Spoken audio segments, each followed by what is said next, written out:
Hi, this is Merrill Jenks with the Big Helper Real Estate Group, and today I want to talk to you about iBuyers. Now, if you're not familiar with that phrase, iBuyers, I'm talking about companies that will offer to buy your home from you for all cash, and then essentially you get to pick your closing date. They're going to have some fees involved, and then you get to move out, and they give you the money for your house, and then they deal with making any repairs that might need to be made on the home, and turn around and sell it, obviously for a small profit. The key word there, though, is small. And what I have found is that many of my clients and people that I'm talking to are really undereducated about what exactly is happening when you sell your home to one of these iBuyers. Now, the biggest name iBuyers that are in our market in the Phoenix metro area are going to be Open Door, OfferPad, and Zillow recently started buying homes as well. So again, that's what I kind of want to talk to you about.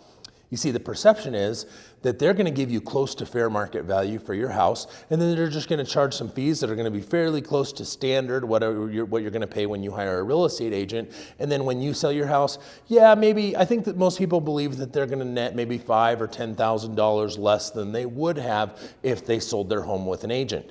Matter of fact, I recently had a client who got an offer from one of these companies, and the company actually presented it in a way that made it look like they were going to get more money by selling the home to the iBuyer than they would if they sold their home on the open market. And that just simply, in almost every single case, is simply not true. You see, these companies are in the business to make a profit. Just look at how much money they're spending on advertising. If you drive around and you see their billboards all over the place, and you're hearing their radio commercials, and you're getting mail from them, all of that stuff costs millions of dollars to do it at the level that they're doing at, and that is being paid for by the homeowners who are leaving tens of thousands of dollars worth of equity in the value of their home.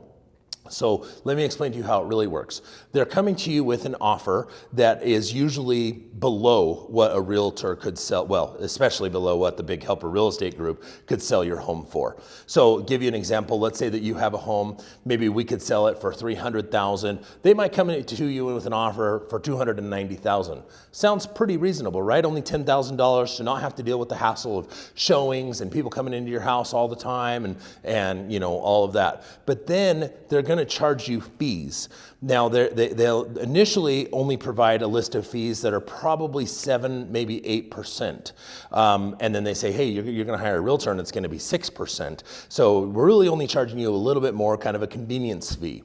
However, they're also going to come in and do an inspection, and they're basically going to require that you fix everything on the inspection, or that you give them a credit for the amount of what they want for the repairs. And the interesting thing is that when you look at all the homes that they're buying, their average fees are 11% versus, you hire a real estate agent. Yeah, typically you've got a 6% commission or whatever that, I'm not allowed to say what a typical commission is going to be, but it's a lot less than 11%.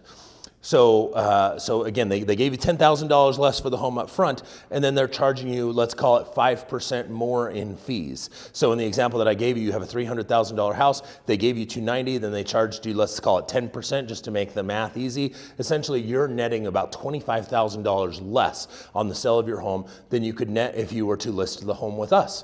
Now, that's just a conservative example. I've seen a lot of examples where we were able to net a client $30,000, $40,000, $50,000 more than what these iBuyers are helping the clients net. Now, if you're okay leaving $50,000 on the table, then by all means, you should go ahead and sell the home to one of these iBuyers. But if getting as much money out of the sale of your home as possible is important to you because of the new home that you want to buy, then you should absolutely give us a call. If at the end of the day you still decide you want to sell to an iBuyer, we're completely okay with that, but you should really at least look at the numbers so that you have something to compare it to side by side, because we're really confident we're going to help you put a lot more money in your pocket. So again, if you've had any thoughts of selling and any thoughts of thinking about selling to one of these iBuyers, please give us a call. Again, my name is Merrill Jenks. I'm with the Big Helper Real Estate Group, and we can't wait to help you.